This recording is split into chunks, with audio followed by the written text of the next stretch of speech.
Take us back into memory lane and tell us about your connection with Thai.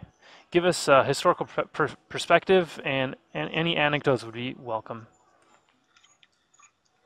Yeah, absolutely. Um, First of all, thank you so much for having me at this show. This is really very, very nice.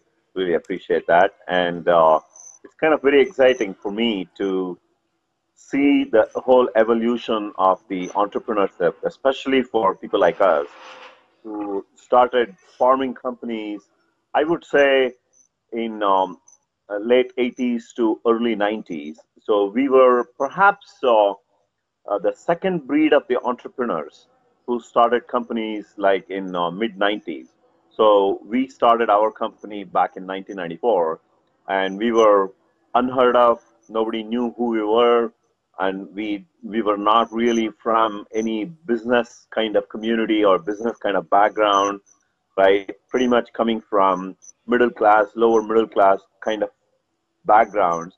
But the only uh, thing that we had was the fire and the dream to build a company of our own.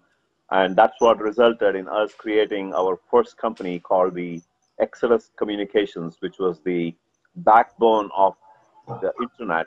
And we call that as the internet data center. So we coined that term, and we also pioneered the whole concept of having all of these internet companies to use very sophisticated data centers to send their traffic in a very reliable way with a better performance, so that people all over the world who are accessing that information from various websites like Yahoo or MSN or Amazon or Google or any of those companies that you can think of, pretty much every one of them was an Exodus customer at that time.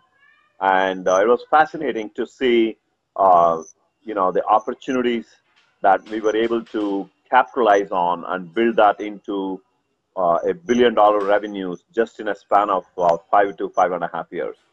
So during the process, the first 2.5 years, we had no funding at all from any institutional investors.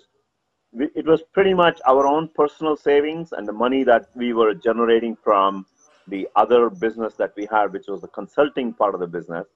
And that's the money which we were investing back into the Exodus part of the growth. And because of the fact that we were pretty much an unknown entity in the valley, and on top of it, we were offering, this new productized services business. Uh, there was no traditional venture capitalist who really understood the business that we were doing.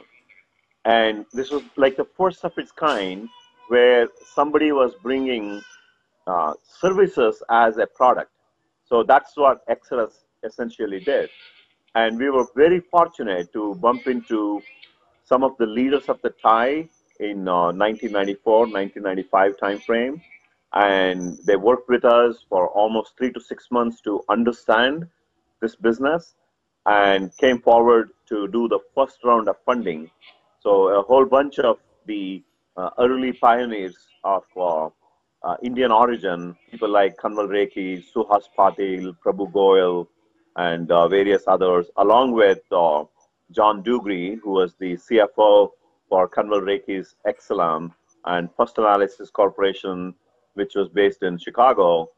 These were the first group of investors who took the risk of investing in Exodus Communications in 1996. That was 2.5 years after we started our company. That was the first funding we got. And once we got the funding, right, we made smart and aggressive and bold investments in building these data centers around the United States, and we never looked back at all.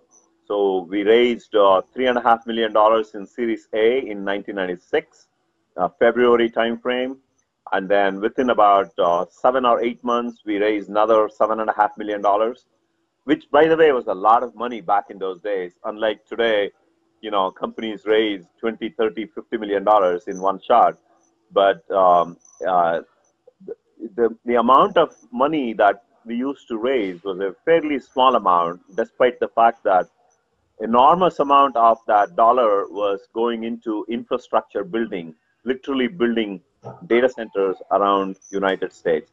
So we expanded from Bay Area to New York to Los Angeles to Boston and Seattle, all of these places. And we took the company public in 1998.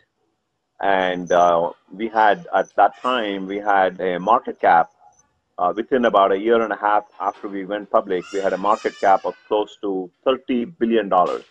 And we had the record, and I believe even today, we have a record of quarter over quarter growth consistently for about 6 or 8 quarters. That's the kind of record that we have.